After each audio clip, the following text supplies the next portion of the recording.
Hello everybody, and welcome back to Think Outside the Board. I'm your host Brian Toohey, and this is the early March edition of the monthly update. You get two of these a month, so I do an early one and a late one. That way I can kind of divide up all the Kickstarter goodies that come out in a month into two more digestible pieces. Now this video will contain 9 Kickstarters that are currently running that I thought I should bring to your attention if you're not already aware of them.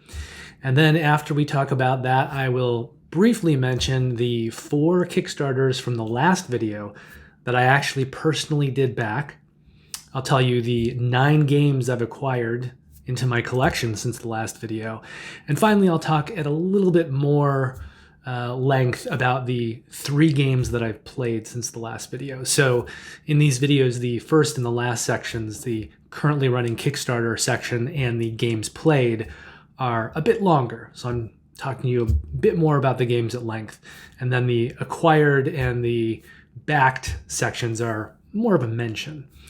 Anyway, let's get going on these 9 Kickstarters that are currently running. This is for the period March 8th through the 21st. The first of the currently running Kickstarters will complete its funding on March 10th, and that is Block and Key, brought to you by Inside Up Games, which is the brainchild and hard work of Connor McGoey. He did not actually design this game, but his company has, over the last couple of years, been producing more and more Kickstarters that are pretty good. He seems to be kind of climbing the ranks of these kind of smaller companies that are putting out increasingly notable Kickstarters. Now, the games that Inside Up has produced have included Summit the Board Game, Gorus Maximus, Seven Souls, Vault Assault, and The Quick and the Undead. So those are some of their past games.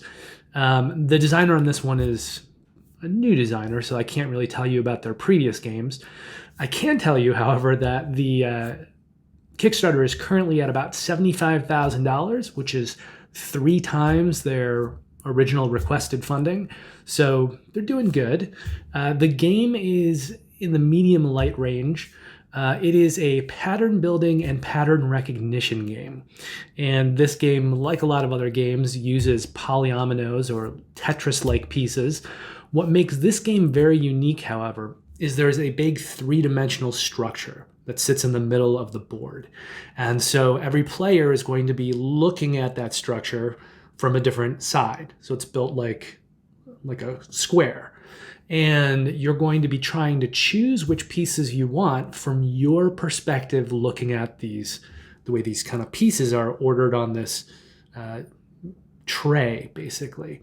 But the players to either sides are going to be looking at these same pieces at a 90-degree angle differently than you are, as you would across the table. So where you're looking at it from the position of, say, north, your fellow players may be looking at this from east, west, and south, which means that everyone's going to be seeing something different.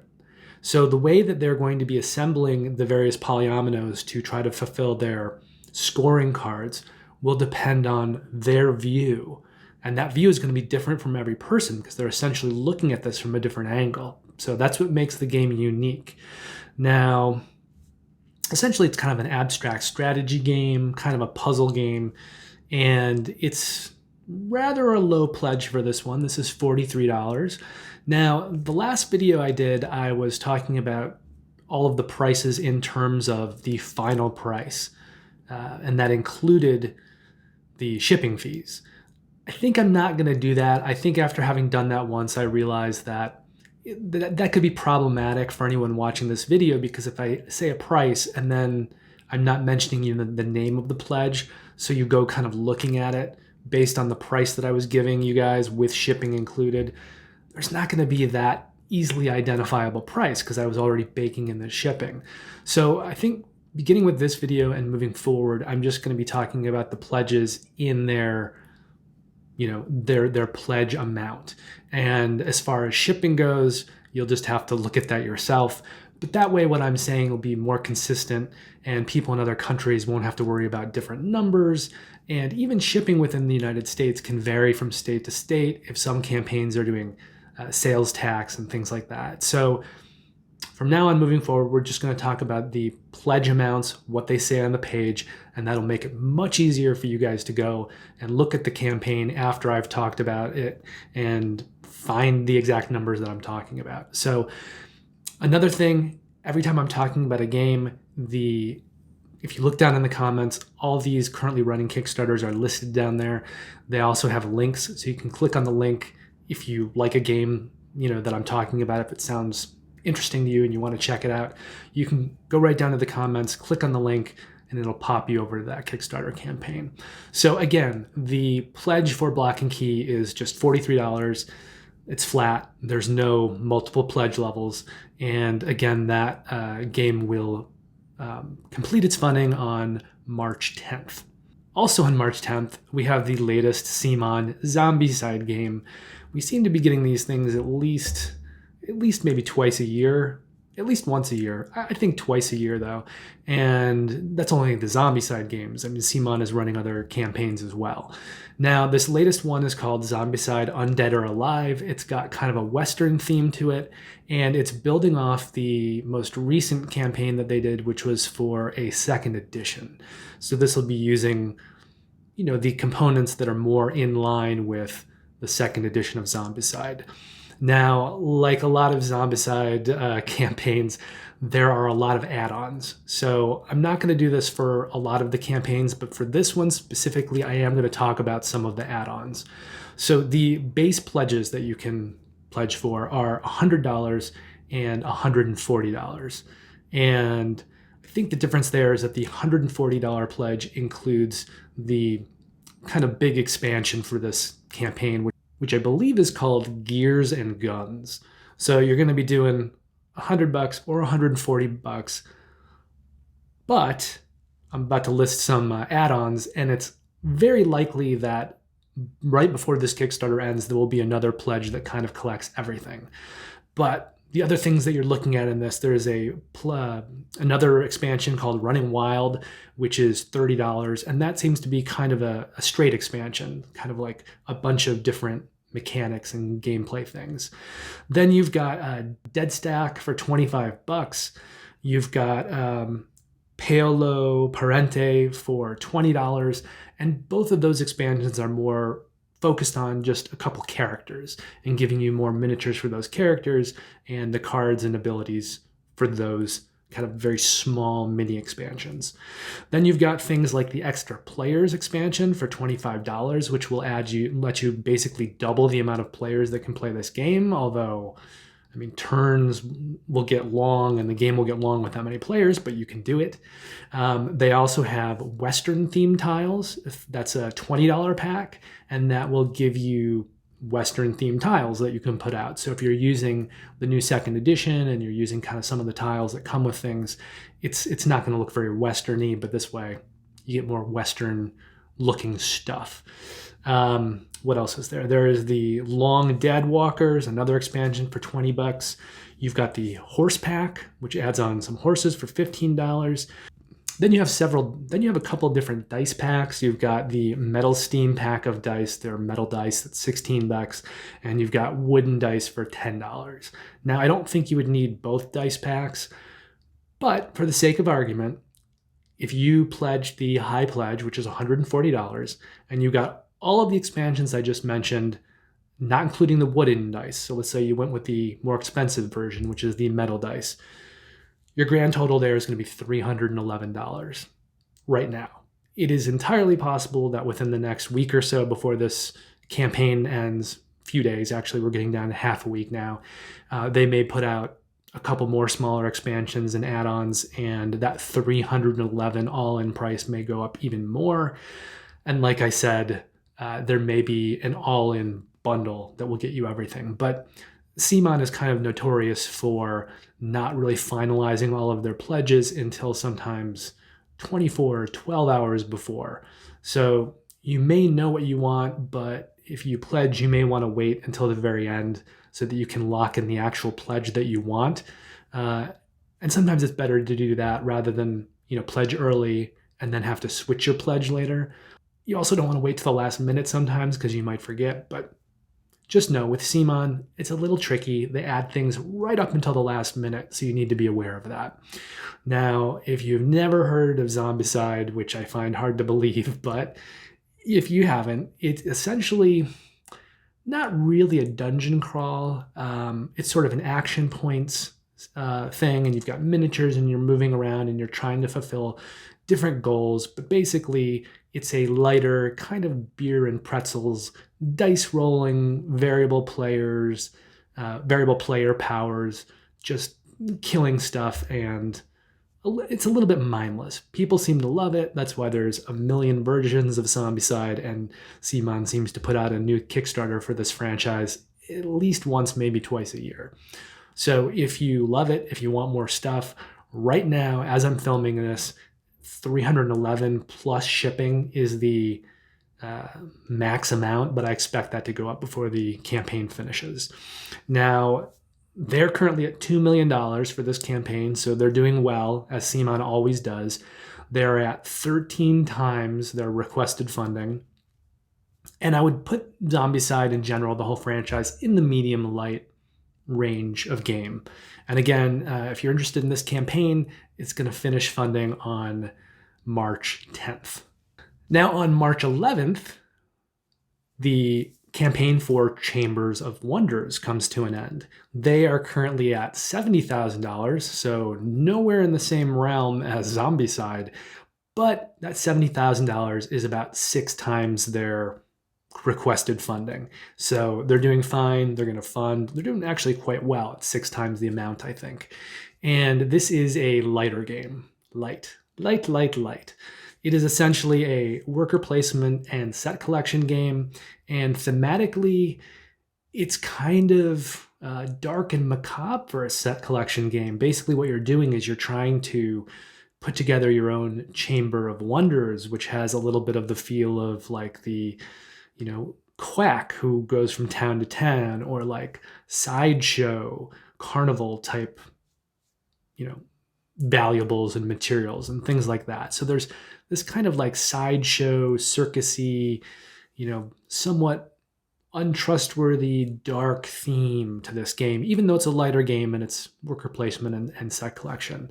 Now, it's designed by Stefano Castelli, who did Potion Explosion, and that game is another light game that is hugely popular, really fun, even though it's this kind of light game and you're dealing with taking these marbles out and the marbles mashing, and there's this kind of tactile nature to the game. There's still really good choices involved in Potion Explosion. And the art on this is by Giovanni Parata, who does a lot of the games that Ludus Magnus Studio puts out, which is the studio that's behind this. And that includes Black Rose Wars, Dungeonology The Expedition, Scene Tempore, Nova Edis, and DEI Divide at Impera. Now, this game is set in 19th century London, and you've got that, that feeling of, the Jack the Ripper area of London. And like I said, carnivals, traveling sideshows, and that kind of thing. So it's a pretty cool theme. It's a lighter game. Now, there are 2 very differing pledge levels, and those are $42 and $119. And the reason for that huge jump is that the higher pledge level has a wooden insert. I don't believe it's broken token. I think if it was, it would say that on the campaign, but it's very broken token-like. So it is a wooden insert that's laser cut. It looks beautiful, but it increased that pledge by $80 from $42 to $119. And again, I'm not including shipping with these prices anymore. So it's a big jump up in price, but if you get broken token stuff and you're familiar with that style of insert, they are not cheap. So if you want to get this like luxurious, laser cut wooden organizer, $119. If you just want to forgo that, get the game, not pay, an arm and a leg, $42. And again, Chamber of Wonders is going to finish their campaign on March 11th. Then on March 12th, the latest campaign for Aeon's End ends, and that is for Aeon's End Legacy of Gravehold. And the interesting thing about this one is that it is another legacy game in the Aeon's End series, or I think rather it's sort of a continuation. So if you've played Aeon's End Legacy, I think it will kind of pick up where that left off thematically, story-wise. I don't think it's going to bring in what happened in that game and kind of import it, but it will have like a thematic and story sequel feel to it. And if you've been following the Aeon's End content at all, what they did is they put out the original game, Aeon's End, they did a sequel to it, War Eternal, then they did the Legacy game. Then they went out and they did 2 more expansions in kind of the main series. So they did Outcast and The New Age. And now this is the 6th game in the series and the 2nd Legacy game. So there are several pledge levels for this, and there's a reason. And that is because there are 5 previous versions of the game. So if you buy just this new Legacy game, $79. From there, it goes up. There are 5 more pledge levels, and they are 179, 204, 264, 334, and 409. And each time you pledge a higher level, you are allowed to get 1 wave of previous content. So if you own no Aeon's End content and you want to get everything, you would pledge for the $409 amount, and that would give you all 6 games. Plus, each of the campaigns came with like a mini expansion and then a second mini expansion that was stretch goals. And plus there's like player mats and other things you can buy too to kind of like make it even better.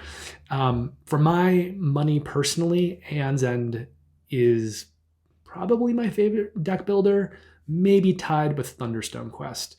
Thunderstone Quest is more of like, they just kind of add more stuff. Kind of the more you get it, you can even see, I had Thunderstone games back here, but there's been some reorganizing, so they're now upstairs with probably like 2/3 of my games. But Thunderstone Quest is fantastic, but they tend to kind of just give you more stuff. They had one version early on that was, I think competitive, and then they did another big box version that made it cooperative, and they've done more stuff since then, but it's more kind of more stuff, more scenarios, more adventures. Whereas Aeon's End, every new game is a whole new game with a new storyline or new storylines. So you can kind of play them progressively, and there is, in general, a storyline that you can kind of follow that evolves, and the characters kind of evolve, which is cool. So Aeon's End Legacy of Gravehold is designed by Nick Little, who worked on Aeon's End and the Legacy version, and Sydney Engelstein, who has worked on some Aeon's End content, Space Cadets, and the new Terraforming Mars Ares Expedition, which is sort of a card game version of Terraforming Mars, although Terraforming Mars is a card game, so essentially it's kind of a pared back version with a smaller footprint. So you've got 2 good designers who are also very familiar with the Aeon's End world, that IP, who are behind this game. I think Gong Studios is doing the art, and they've kind of done a lot of the art for the Aeon's End series, so it's going to be in keeping. All right, money-wise, right now it's sitting at about $450,000, which is 9 times their requested funding. 9 times. 9 times. I just feel like I had to say that for an inside joke, if anyone knows what I'm talking about. 9 times. And the game is a medium-heavy complexity. Now, it's a deck builder, in case that hasn't been clear. It's one of my favorite deck builders, that and Thunderstone Quest. And this is something that I would wholeheartedly recommend. And I think if you are just getting your feet wet, the best place to start in Aeon's End is actually the Legacy games. So if this is your first time, and you're thinking about getting Aeon's End, I would recommend do the 179, get the 2 Legacy games, or maybe go the 204 version and get the 2 Legacy games and then Aeon's End, the very first base game. And after you've kind of finished your entire legacy campaign through the 2 games, you can go to Aeon's End, the base game, start from there, and then begin to work your way through the expansions, and you can order those later. Worry about it later. I mean, if you want it all, $409, but that's a lot. So if you're trying to start smaller, I would probably go with the 2 legacies for $179 or the 2 legacies and the base game for $204. Just me. But it's a great game if you like deck builders and you like, deck builders that are on the heavier side of things. Oh mama, this is the stuff. Okay. Now also on the 12th, Stroganov is going to complete its funding. Stroganov is sitting at $185,000, which is 4 times their asking price. It's a little hard for me to judge the complexity on this one. Unlike Aeon's End, it doesn't have previous versions to kind of compare it to. I think it's being marketed as a medium-heavy game. It almost looks medium-light to me, so I think it's right on that line. It may just kind of skirt over into the medium-heavy section. And the reason is that there's this, you're basically fur hunting. You're in Siberia, Russia in the 16th century, and you're playing these various characters. They're collecting furs. And there's sort of a card tableau that, that lines up over the board. And you're going to be moving every round, moving your workers to, cards, kind of moving in the eastern direction or moving left to right, and you'll be collecting furs on these various cards, and you'll also be doing things that are locations that you can trigger and kind of various other mechanics. And then as the furs get removed from the cards and various other things get removed from the cards will come off and more cards will kind of come in and compact. And then at the end of each round, you'll get kind of new cards. And there's another really cool little mechanic where as you're doing various things, you'll be scoring song points, and there's this little track with like a lute on it that looks pretty cool, and you'll get some song points at the end of rounds if you kind of manage that well. It is designed by Andreas Stading, who did Gugong, Firenze, Hansa Teutonica, and the Stouffer Dynasty. So some of those are games I've played and I like. Some of those are games that I really want to play. But Andreas Stading is definitely going in that category for me of designers that I'm liking and I'm wanting to get more and more of their games. And it is produced by Game Brewer, who has just had an incredible track record lately. They did Gugong, Hentes, Chimera Station, Paris last year, which sort of a lighter, medium light kind of area control set collection game that looked gorgeous and got great reviews. And then also Fujikoro and Fujikoro Deluxe. And Game Brewer has just been putting out so many good games. And if these games are all kind of like registering for you, something you might want to consider, if you go to Game Brewer's website, you can buy a membership there. And then anytime you back one of their Kickstarters, you'll get a reduced rate. I think it's like 25% off the game. Now, I've looked at this and I've found that I think to really kind of make that work to your advantage, you need to pledge at least 3 games a year, maybe 4, and they tend to do 3 to 4 games a year. So I think to make that membership work, you really need to be backing everything they're putting out. So, I mean, that's a little, tight decision. It doesn't leave you a lot of room to kind of play around. And I decided not to do it because I don't think I want every game that they've put out. But man, it's close. I'm like kind of right on that line. So, if you fall into that sweet spot a little more than I do of really loving all of Game Brewer's stuff, you might want to consider doing that. Anyway, it is a worker placement game and a set collection game. I kind of talked a little bit about how it's set in Siberia, 16th century Russia. You're collecting furs. The artist for this one, his name is Masy Janik, and he worked on the new Pret-a-Porter. He also worked on the new Stronghold Undead, which was a Kickstarter, has yet to deliver. And he also worked on the new Detective, a Modern Crime board game Season 1. I can't remember if that was crowdfunded or if that was just going to retail, but it is in the same series as, Portal Games, Detective, a Modern Crime game. It's just that they're now, I don't know if this is a legacy. It's either a legacy or kind of scenario based, but it's sort of a new variation of that IP, of that Detective, a Modern Crime board game IP. And it looks almost like with this kind of season 1, they're trying to do it like a CSI or something like that. And it looks interesting. But anyway, that's the artist, and he's done all that stuff, a lot of new stuff that's just starting to hit. So Pret-a-Porter came out a year and a half ago, I think, and Stronghold should be delivering like this month. And Detective: A Modern Crime board game is out there. I don't know if it's available yet for purchase, but I think it might be. And the art on this game on Stroganov is gorgeous.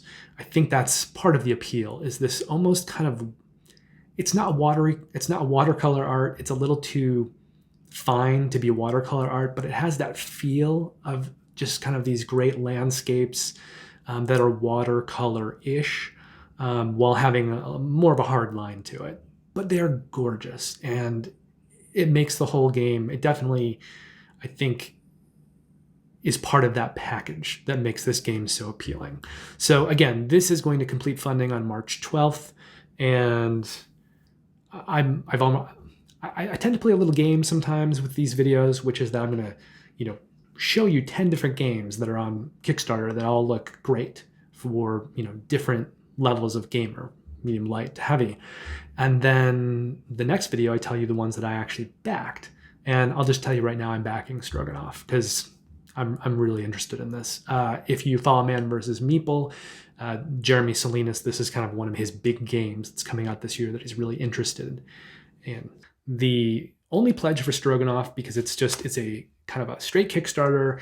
There are no multiple pledge levels. There's not a lot of add-ons. It's just you're either buying this very nice package that they've put out or you're not.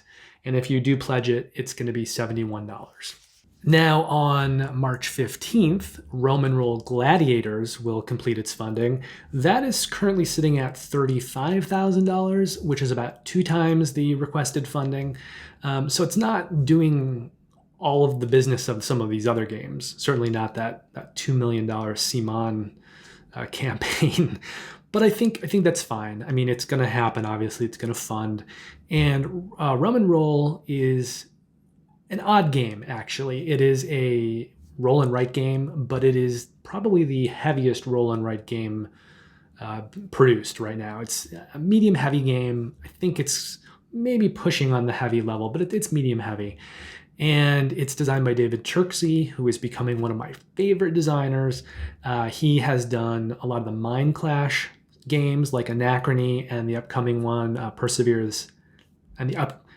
He has done some of the Mind Clash output, including Anachrony and the new game, Perseverance Castaway Chronicles, which is going to be this sort of scenario-based heavy Euro that kind of takes place over multiple games. And it's actually there's going to be multiple Kickstarters for it.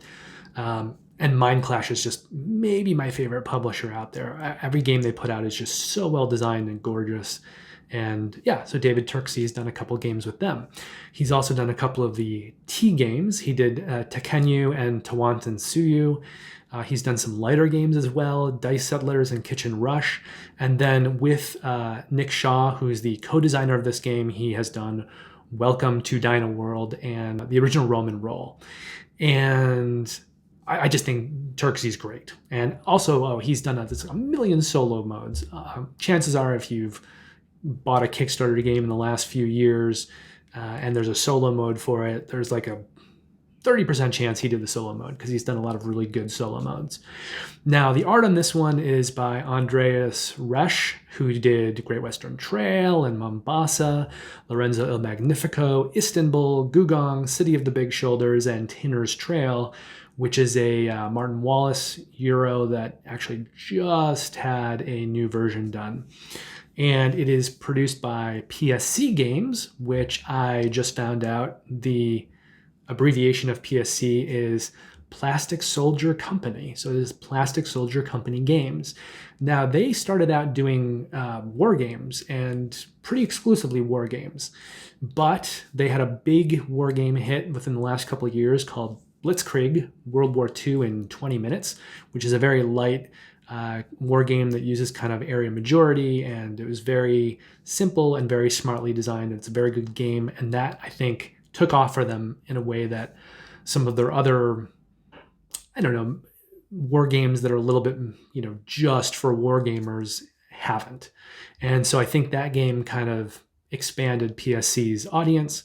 They've also been doing these Roman roll games with Turksy, and they also put out, what did they do? They put out Renature this year through retail. So they're kind of spreading their wings and doing some different things between Blitzkrieg, Renature, and this Roman roll series. But so far, I as a company, I think they're good, and I think they're very reliable. Now, this expansion adds on kind of a bunch of stuff, as expansions often do, right? You've got new cards that you can kind of throw in with the cards. There's kind of a new stuff, just new stuff, kind of spread throughout. There's some new mechanics, including a new resource called Iron. And probably the biggest new mechanic are these gladiators that can be used, and there's kind of like a tic-tac-toe board. And so players will, if they're using the gladiators, they'll kind of fill out a tic-tac-toe board one turn at a time, and then when tic-tac-toe is either won or at a standstill, certain rewards will be given to the various gladiators that were involved. And it also has more solo rules. So if you have the original and you like the solo stuff, more solo stuff. It's always good. The price on this one is $28 if you just want the new expansion. If you want all of the stuff, the original base game plus the expansion that came with that one and the new stuff, $84. So there's your range, 28 or 84. Roman Roll Gladiators will complete its funding on March 15th. Now, I do try to, in these videos, kind of highlight all the good games, all the games that look really good to people across various levels of play, in addition to the games that I specifically am interested in. And so that means I do hit a lot of, very commercial publishers. But I really do try to also hit more indie publishers as well. And one game that I wanted to share with you, but I'm sadly not going to because it's just not going to fund, is Etana, which was designed by this father-daughter team. It had kind of colors, and the scoring was based around loom patterns, and it looked really cool. It's just there's no way it's going to fund. It's nowhere near its funding level, but it looks really neat. Etana, you might want to go check it out. I won't put a link to that one because I'm not actually really recommending that one since it's not going to fund. But if you're curious, go look at it. It looks really cool. Hopefully they will relaunch later, maybe do some work behind the scenes, get a little more publicity behind it, maybe, talk to some content creators and get some videos up and do some marketing because the game looks neat, but it's not going to fund. So moving on to Root, the Marauder expansion. Now this one will complete its funding on March 16th. And Root has taken over the world. I think probably everybody's heard of it, even if you don't like it or play it. So the current funding right now for this newest campaign is at $1.5 million, or 15 times their requested minimum funding. Now, Root is a heavy game, which is interesting because it seems simple on the surface. It's essentially a war game that was designed to appeal to maybe game players who don't like war games. So it has these kind of cute forest animals, and everything is kind of themed and designed around that. And in terms of that gameplay, it's rather simple. Where Root gets complex is that every faction in the game plays differently. So, one faction might play with a lot of cards, and you're kind of building a tableau, and you have to do kind of certain things in an order on kind of in this tableau that you've built. So, and another faction might have you trying to craft items and kind of maybe not get into combat, but sneak out from like clearing to clearing and kind of go somewhere and pick up some stuff and craft. So the scoring and the way that every faction works is very, very different.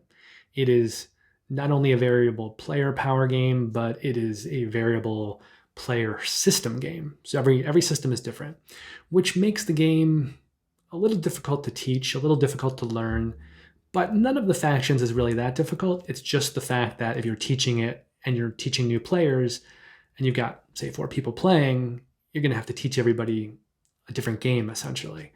But I love Root. I think it is amazing. And I'm already going to be pledging this one.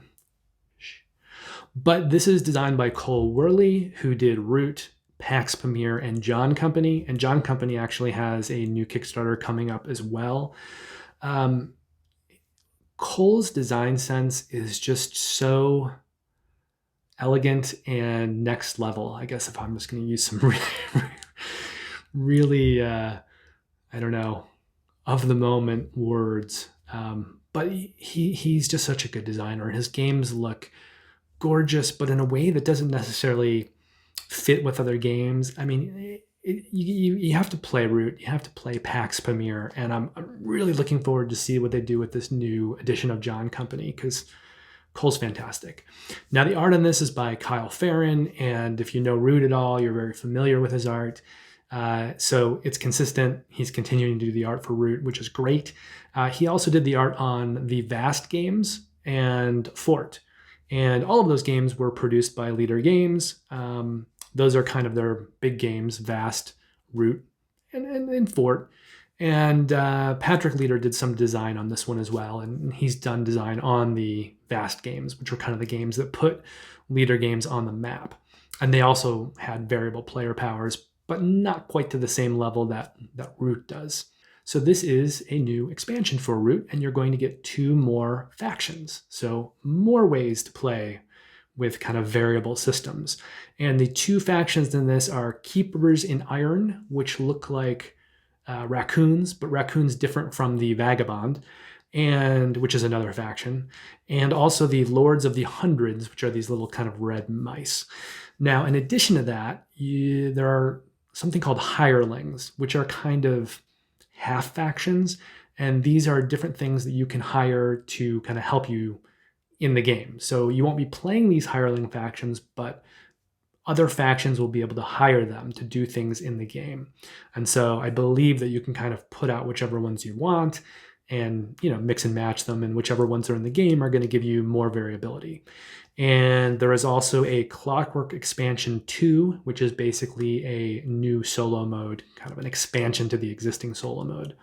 So there are 3 different pledge levels for this one. There's a $50, an $80, and a $110 pledge. The $50 pledge level will get you the new expansion, which comes with 1 hireling faction and kind of a little mini expansion called Landmarks that'll put things into the various areas on the map that you can interact with to do more stuff, more mechanics. If you go for the 80 level pledge, you're going to add on the 6 more hirelings. So there's basically 7. There's one that automatically comes with the game, and then there is a pack of 6 more. So 7 total. You'll get all of them with the $80 pledge. And then if you go for the $110 pledge level, you will also get the new solo mode expansion, sequel, whatever it is, which is the Clockwork Expansion 2. And Root is fantastic. It's amazing. It definitely has my recommendation. And again, it completes funding on March 16th. Now, moving on from there, we've got a game series that I'm not personally a huge fan of, but I feel like I would be remiss to not bring it up because a lot of people are a huge fan of this series, and that is Tiny Epic Dungeons. So this one will also complete its funding on March 16th, and this one is also sitting at a very, very high amount of moolah right now. They're at $1.4 million, which is 95 times their asked funding. So, I mean, these games obviously can be produced for a small amount of money, but they are so popular that $1.4 million, which, considering the lower pledge amount on this one, that means that it probably has 2-3 times the amount of people pledging it as some of those other more expensive games. And Tiny Epic Dungeons, as the other games in the series, is probably around the medium light complexity level. It's designed by Scott Alms, who's done pretty much all the Tiny Epic games. He also did Heroes of Land, Air, and Sea. It is produced by Gamelin Games, and this is basically their thing. They kind of do the Tiny Epic series. That's basically what they do. So here's more Tiny Epic stuff. And you've got 3 pledge levels on this. You've got a $25, a $30, and a $40 pledge level. The $25 is basically the retail version. The $30 one is the deluxe version, which is just, some nicer components. And then the $40 one is the deluxe version with the stories expansion. So I don't think it's possible to get that with the retail version, unless there's a way to add it on. But I have a feeling that it probably comes with some of the deluxe components so that, it's only being included in a pledge level with the deluxe game. But I'm not 100% sure. So if you like the Tiny Epic series, go take a look at that. Like I said, it's not something I'm going to be backing. I don't really like these games, but a lot of people do, and I didn't want to leave it off my list.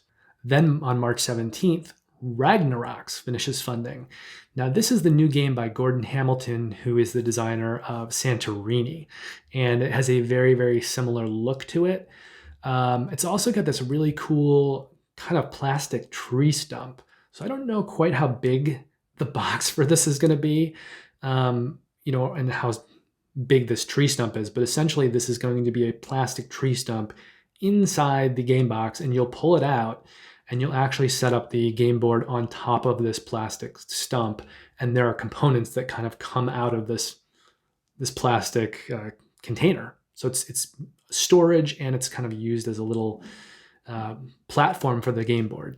Now, the gameplay on this one is very simple. It's a light game. You're essentially just kind of moving around pieces, and you can only move them as far as you can go. So like anywhere between one space and as far as they can go to the end of the board.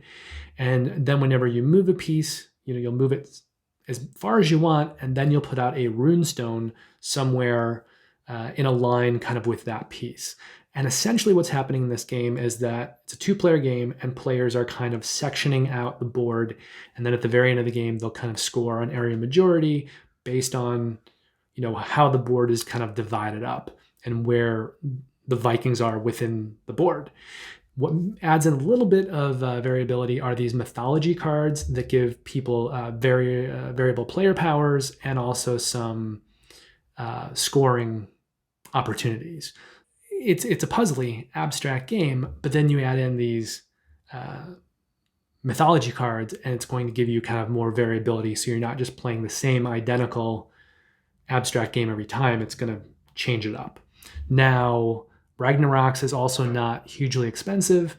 The pledge for this one is $45, and that's it. It's just the one pledge level. So it's currently at $100,000, so it's doing well, and that is 5 times the asking price for this one. So they're funded, they're good, and March 17th, they're going to finish. On March 19th, Batman The Dark Knight Returns, the game, will complete its funding. This one is interesting because they're at $292,000, which sounds like a lot of money, but they just have barely funded. I think their funding ask was like $250,000 or maybe even $290,000. So they're going to fund, but it was a very, very high minimum funding. It's designed by Daryl Andrews, who did Sagrada and City of Gears. It's produced by Cryptozoic Entertainment, who did Spyfall and the DC Comics deck building game. And it was originally designed as a solo game. And I'm surprised they had such a high minimum funding. But I'm not surprised that it's doing well, because we're still in the middle of a global pandemic, and people are wanting more and more, ways to play games with 1 or 2 people. Now, there's no artist on this game, because the art for this game is taken from Frank Miller's comic graphic novel, The Dark Knight Returns. And so this game kind of plays very, very much based on that novel. So it's divided up into 4 books, which coincide with the different sections or issues of that graphic novel. And each one is kind of its own scenario. So the idea here is that you're going to play through each one of these scenarios in order. It's about an hour and a half per scenario, so it's about 6 hours for the whole game. And then once you've completed the whole game, you can kind of then go and play things in any order you want, kind of standalone scenarios. And they have now implemented 1v1 into this game as well, so it's not only solo, you can play it with 2 people, which is good. The gameplay on this one is essentially, it's dice rolling and dice drafting, and You're dealing with kind of tokens on the board. So essentially it's a puzzle, and you're just kind of trying to go around the board and trigger various resources, and looking at how to make things kind of as efficient as possible. Now, there is going to be dice rolling in that, so there's combat and there's some randomness, but with a lot of these games, there is dice mitigation to try to relieve that, so it's not just purely luck based. There's also a very cool mechanic that happens at the beginning of every round where you're going to be drafting certain cards that come out. Some of those cards you will take into your hand, and they will then become your hand. They'll become the cards that you play during the game, and the cards that you don't select will go into an event deck, and they will come out later in the game as events that are going to affect you. Now, when you are drafting these, you can see what the events are, and you can see what the cards do as, cards, player ability cards that you'd have in your hand. So you can kind of very specifically choose like, oh, this event is good or not that bad, so I want this event to come out. And you can kind of make those choices. You can say like, well, even though this is really good in my hand, the event is so good that I want that event in the deck. And then maybe you choose some of the cards in your hand, not because you even like what they do, but because you don't want those events coming out. But I like that decision. I think that's pretty cool to have that decision kind of early on in the round. And then some of those cards are going to be used by the player, and some of those will be events you'll have to contend with, but you are selecting those. That's what I think is kind of coolest about the game, really. And there are 2 price points for this. There's a $60 price point and a $99 price point. The only difference is that with the $99 price point, you're going to get 17 miniatures. So this is kind of designed to be a miniature game, even though it's solo, although now it's 1v1 as well. If you want the miniatures, you're going to be paying $99. If you want to just kind of go the stripped down version, not pay as much, $60, but then you don't get the miniatures. And again, that one is going to conclude on March 19th. Now, the last game on this part of the list is Meeples and Monsters, and this will also complete its funding on March 19th, which is the last day of this window for this Kickstarter funding period. And Meeples and Monsters is currently at $100,000. That's 10 times their requested funding. So this was actually fairly low. They were going to make this even if they only had $10,000. This is a medium light game, and it's designed by Ole Steines, who did Champions of Midgard. And Gong Studios is doing the art. Again, I think I mentioned them earlier, but they've done a lot of the Aeon Zen stuff. And it's published by AEG. Now, AEG has their hands in several IP pools, I guess. The big ones that they do are Thunderstone Quest, Mystic Veil, Love Letter, most of the Love Letter stuff. Some of the Love Letter stuff is kind of licensed out to other companies if they're doing something very specific. Like I think maybe the Lovecraft Letter or Batman Love Letter might be published somewhere else. But in general, they do most of the Love Letter games. And Smash Up. So between those 4 things, those are some big money makers. But then on top of that, recently they've published Calico, Point Salad, Istanbul. Well, that one's not that recent. Space Base, Tiny Towns, and War Chest. So they've kind of got their big franchises, but they've got a lot of other solid games as well. Now, this one is essentially a bag builder where you're going to be dealing with a lot of screen printed meeples, and they have passed the stretch goal so that the meeples are now looking good. They're not just bland colored meeples. I'm not sure if it's stickers or if it's screen printing. I think it's screen printing, but I'm not 100%. But it is a bag builder and a worker placement game. And it looks a lot like a combination of something like Belfort with Lords of Waterdeep. And to some degree Champions of Midgard, because it has that same kind of structure where you're trying to beat monsters. And you beat a certain number of monsters and the game ends. But there's also this kind of gameplay where you're going out and you're going to the buildings around town and doing things much like you would in something like Belfort or in Lords of Waterdeep. So it is a medium light game. It's designed to be very family friendly. And I mean, I'm mentioning Belfort and Lords of Waterdeep, and those are huge kind of family and casual games. Or maybe just next step casual, but definitely family friendly and lighter games. And so there's only one pledge level for this. It's $49, and that will get you everything. And this one looks pretty sharp to me. I'm definitely intrigued by this.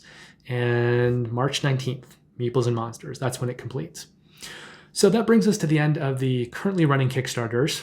Now I'm going to talk to you about the games from previous videos that I've actually backed personally myself. One of these games is from 2 videos ago, actually, which is a little weird how the timing worked out on that one. I think it hadn't funded, like it funded maybe right after I shot the last video. So there was like a little bit of a overlap.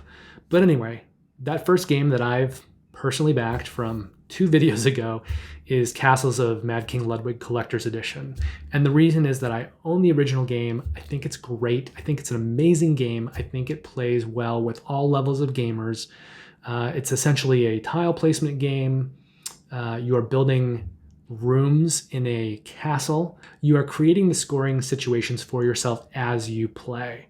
So as you're kind of building these rooms, and the way that you select rooms, there's sort of a bidding mechanic. And so that is a lot of fun. And it creates a lot of high energy situations around the gaming table. But you sort of draft these tiles, either kind of assign different amounts each round if you want to buy them, and then you kind of buy them in player turn based on the amounts that the first player has assigned to them for that round. But then when you're buying these tiles, you're going to place them, and every room has its own sort of scoring situation. So the rooms that you start to build are going to inform the choices you make later in the game and how you kind of build around it. And I just think it's a great game. There's so many good choices in it that I think it can completely fulfill heavier gamers. But it's got a very bright, colorful scheme to it. It's fairly simple to teach, and I think lighter gamers can enjoy it as well. So for me, this is one of those games that can kind of unite all complexities of gamer, and everyone can kind of have a fun time together. So I own the original. I think it's a really good game, and I figured I would sell it and replace it with the collector's edition, which is just going to have a lot more stuff in it, some expansions, and it's just looks beautiful.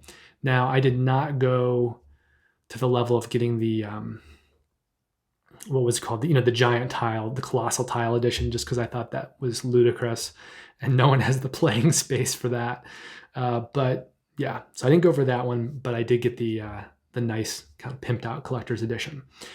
I also backed Clinic Deluxe Edition. I have the original, still haven't played it yet. Amazing art by Ian O'Toole, and it's just a heavy Euro worker placement set in a hospital. It's kind of my sweet spot as a gamer, so I jumped on. I got the new expansions, or extensions as they're called. I also backed Posthuman Saga and the Journey Home expansion. I've heard really good things about this one. It is sort of in a post-apocalyptic setting. It feels very sandboxy. At the same time, it's not really a storytelling narrative game. It's more a Euro-y game, with kind of various mechanics and scoring opportunities, but those are done in a way that also builds story. So you are getting story. There's a story element to it. It's just not a narrative storytelling game. It's not cooperative. You're not working together. It is a competitive game with Euro mechanics that kind of has, more story elements in it than your average Euro game. And then finally, I backed Paladins of the West Kingdom, City of Crowns, because I love the Garpel stuff. I love the North Sea series. I love the West Kingdom stuff. And of course, I'm going to get the expansion for that. So those are the 4 games that I backed this period. The 9 games that I acquired this period are Abomination, the Heir of Frankenstein. That is a game that a friend of mine called the most thematic worker placement game he has ever played. I don't know if he's played Anachrony. I think he has, actually. So, that's a great compliment to this game. And this is a game that has intrigued me for the past couple of years. I heard mixed reviews about it, and the thing that I heard the most was that the game just goes on way too long for what it is. But I know that there is a variant now to kind of shorten it, and thematically it's something that's just kind of been calling to me. So I felt the need to procure it and play it and see what I think about it. So that's one of the 9. Also, Hallertau, which is the new Uwe Rosenberg game, and it's supposed to be really fantastic, kind of like right up on a level with some of his best. I got it because I am currently in the process of playing through the rest of the games that I think may have a place on my best of 2020 list, and Hallertau needs to be played because I'm guessing it's probably going to be included. And I'm very excited. I like Uwe Rosenberg. In general, I like most of his games, and I'm excited for a really good new one. From there, I added Lorenzo Il Magnifico. And the reason I added that one, I was getting something from Miniature Market. I think it might have been Hallertau. I think it was Hallertau. And they had some games on a pretty steep sale. And one of them was Lorenzo Il Magnifico, and the other one was Newton. And these are both games that I have long been wanting to play. I've heard great things about them. They are both designed by Simone Luciani and Virginio Gili. And together they have designed those 2 games and Grand Austria Hotel. On top of that, Luciani has designed Zoken, Barrage, Voyages of Marco Polo 2, Darwin's Journey. And Virginia Gili has done Alma Mater, Coimbra, and Egizia, Shifting Sands. So 2 pretty good Italian designers, and I'm really itching to kind of get a look at these games, which I just hear really Euro-y goodness. I know Lorenzo Il Magnifico is a worker placement game that uses tableau building, and it's set in the Renaissance. And I think the art is fantastic. I really like it. I think it's Clemens Franz, who's done so many good things. And it kind of speaks to me. It's the kind of Euro that I like. So I got it on a steep sale. I think it was like half what it normally goes. So I added Lorenzo Magnifico. I also added Newton, since we're talking about those together. I also just got Lost Ruins of Arnak, which I'm super excited about because it's been out of print everywhere, but I was able to get it from Barnes & Noble. And that definitely needs to get played for my best of 2020 list. And I hear it is just a fantastic deck builder. I love deck builders. I think there's a lot going on it, like fiddly-wise, there's a lot of stuff on the board, but we'll see. I'm probably going to be playing that fairly soon. I also got Mariposas, which is the new Elizabeth Hargrave game, and she is the designer of Wingspan. And I'm going to talk about that in a couple minutes because that is one of the games I've played this period. Also, Watergate I added. I'd heard good things about that. God, over a year now when I was at Dice Tower West, and I mean, it came out and I've heard nothing but good things about it, and that it kind of fits into the same category as Twilight Struggle and 1960, The Making of a President. Now, I don't have either one of those games, and I just decided to go with Watergate. So good little 2-person game, obviously politically themed, and probably get to that to the table fairly soon as well. And then I have only had 1 Kickstarter actually deliver this period. Everything else I just talked about were retail games, and that was Yokohama Duel Deluxified. And when I ordered that, I also got Yokohama Deluxified. So both of those games came in, and it was a long wait for that one. That one was, I think, 2 years at least late. So I'm glad that they finally came through with that. I think there was the pandemic and shipping delays, but there were delays on this one even predating that. So its own delays compounded with the world's delays. And, with a situation like that, it's a good publisher. So I'm fairly confident that the game is coming eventually, but it gets to a point where it's so long, you start to get a little worried or just anxious. So it's finally here. I'm really happy about it. And I think Duel Deluxified will probably get played first because I want to get a first impressions video out on that one.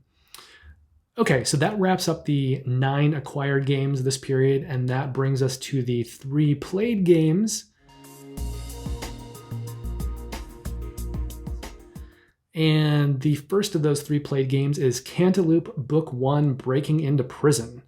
Now, I played this game, I'd say 3 times, although it really is just kind of like, it's Cantaloop is sort of modeled after the old point and click adventure games, computer games. And they did a good job, in my opinion, with kind of bringing over that style of game and making it into a board game, but not great. I actually forewent the first impressions video with this one and just did a full teach and review. So if you're curious, you can go and see my review for that. It's up. It's been up for a week plus. And I liked the game, but I've played so many of these point and click adventures that I think when I look at them all together, all of the Deponia games, the Monkey Island games, the Lucasfilm games, the Telltale games, the Serial Online games like King's Quest, back in the day, everything in between, I'd probably put Cantaloop in the bottom half of those games, which isn't a bad thing. There's a lot of really good games in that genre. But some of those games have problems. They can be a little fiddly. Some of the puzzles can be a little obtuse. And my feeling with Cantaloop was just that while it was clever and it was funny, it just wasn't clever or funny enough. And then there's also kind of a price issue on this game for me, which is that the first game is sold for $30 and there are going to be 2 sequels. So if you want to end up playing the whole game, the whole 3 parts of it, it's going to cost you $90. And I think the gameplay is about 60% of what you'd see from your average Telltale game. And normally you can buy those games for about $30 for the whole thing.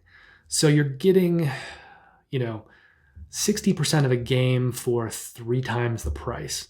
Now, granted, it's in a different medium, and doing that game in a board game version, maybe it's more expensive to produce because they have to produce those physical components with every game.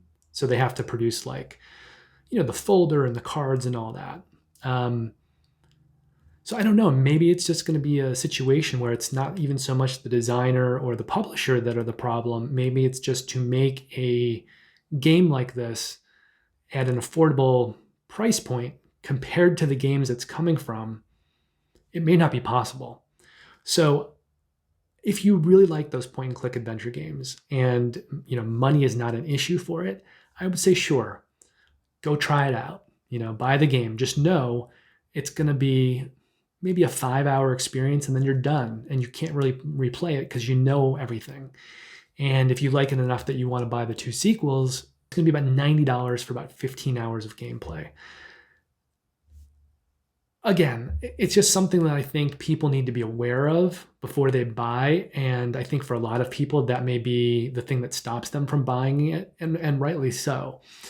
But like I said, if you like these kinds of games and you like playing them even when they're, the okay games, the mediocre games, the pretty okay games, and you don't mind paying that much, go for it. I mean, you'll certainly have fun. You'll have that nostalgia feeling will come through, and I think you'll enjoy it in a way more than other gamers if you have that past history with point and click adventure games. Sorry, there was something outside. I think for those people who really, really, want to have that experience, no matter the price tag, go for it. But for most people, be warned. It's a $30 game, and if you end up playing it and getting to the end, and the story doesn't end there, it's going to continue on. So it's going to end up being a $90 price tag for the whole thing. So, yeah. Also, we played Mariposas this week, and I really liked Mariposas. Now, it's the new game by Elizabeth Hargrave, who did Wingspan. Instead of being bird-themed, it's butterfly-themed. And that's about where the comparisons end. The gameplay is very different. This one is sort of a point-to-point movement. You're using cards to move your butterflies around, and then you're trying to activate certain cities that will give you bonuses and flower tokens, which you will then use to evolve your butterflies into later generations of butterfly. And then you're going to try to get some of those later generation butterflies back home where you started to score points. Now, my fiance didn't really like this one. I think because it's one of those games where there's kind of so much to do on the board. you're not going to be able to score everything, nowhere near everything. So you kind of have to pick and choose the goals that you pursue. Also, in a 2-player game, which is what we played, the cities are going to get triggered much less frequently because you only have 2 players triggering them instead of 5 players.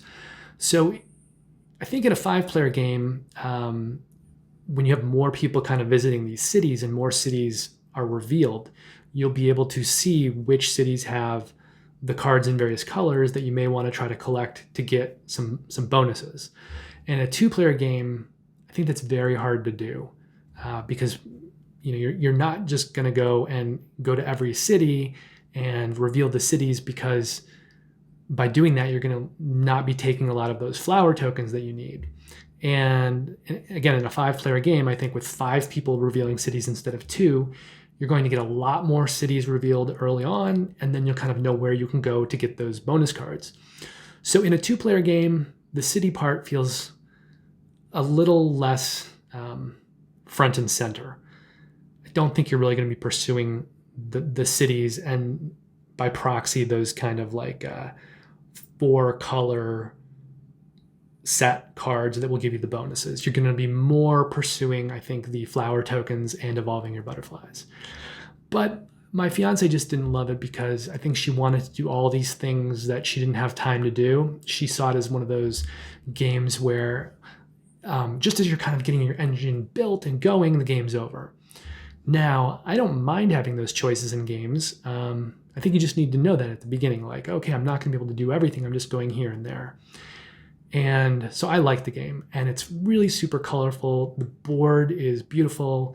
The little butterfly tokens are well produced. I think this is AEG as well. I don't know if it's going to get played around here too much again, since Kristen didn't really like it, but it's something that I'm going to look forward to bringing to game groups.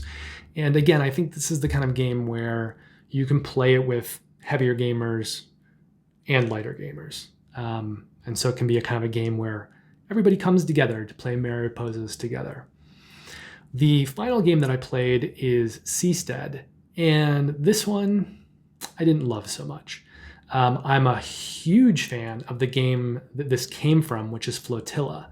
And Flotilla may have been my favorite game in 2019. It was so neat, and it plays a minimum of 3 players, so it's a little harder to get it to the table. And it's a deck builder, it's got hand management, it's got area control, it's set in a post-apocalyptic world, kind of like Waterworld, and there's pick up and deliver going on. There's a few different scoring mechanisms that use various kinds of area majority. There is just so many mechanics in that game, and they work together so well. And the colors, the art is gorgeous. The little pieces for your ships and the kind of items that you're getting, the pick up and deliver items, everything is very colorful and vibrant. And I love handling the game. I love looking at the game. Everything about it is beautiful. I love the design. And the coolest thing about Flotilla is that it gets to a point halfway through the game where you can go to the other side of the game. So in the beginning of the game, you're playing Seaside. You're playing in this kind of water world type area. And halfway through the game, you can go Sky Side and go and live in the clouds, and all the markets kind of reverse, and then you're playing with a whole different set of mechanics. So it's like all the mechanics you started out playing the game are tossed aside, and you're playing an entirely new set of mechanics for the second half of the game, if you decide to make that switch, which not everyone may do.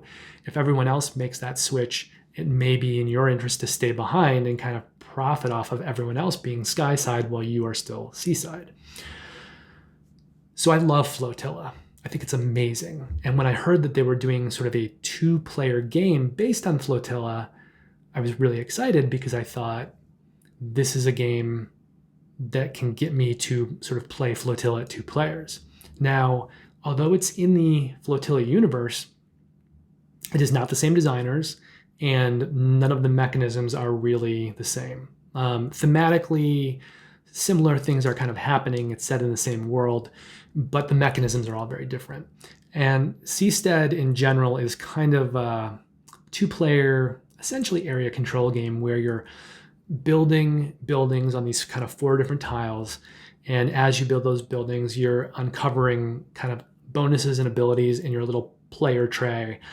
and you're putting out tiles that can score you kind of additional points. So it's definitely like an efficiency puzzle, and it has to do with area control and kind of engine building. And so I didn't mind the game. I think we were learning it. So I think once you're playing it with two people who know the game, it can play in probably 20 to 30 minutes. So it's fast. And I think in that sense, when it's that quick to play, why not, right? I mean, if you can play it that quickly and it's a decent game, why not? But there is a little bit of setup involved. It's kind of fiddly, and I don't know. I don't need a lot of two-player games in my life. I'm happy to just have a couple. So I think between games like Seastead and Yokohama Deluxified just showed up. I've got Curious Cargo. I told you I added Watergate recently. Those are 4 two-player games that are all kind of a very high caliber. So I don't know if I'll be keeping all of them. And I think if one of them goes right now, it's looking like it might be Seastead. So I do plan on playing Seastead a few more times. I'll probably try to play it with people other than my fiance, Kristen, especially once, we're vaccinated later in the year. I would like to get a little more use out of it and kind of see how it plays with different people. But I feel like it's a game that's not gonna last in my collection. Like I think that Seastead will probably end up leaving my collection in 2022, if not before. I also own And Then We Held Hands, which is a pretty interesting kind of cooperative two-player game. And I have Patchwork, and I like Patchwork a lot. I think I would definitely keep Patchwork before I kept Seastead. So I think for me, I'm probably, I just want to go and play in that Flotilla world with that game. And I think to do that, I just need to go play Flotilla with 3+ players, because that's what it plays at. While Seastead was an interesting experiment, and I'm glad I got to play it, I look forward to playing it a couple more times. I think that it eventually will not be remaining in my collection for the long haul. That brings us to the end of another monthly update video. Thank you very much for watching. I hope I brought something of value to you. Maybe you heard about some Kickstarters that you're really interested to go check out and possibly back.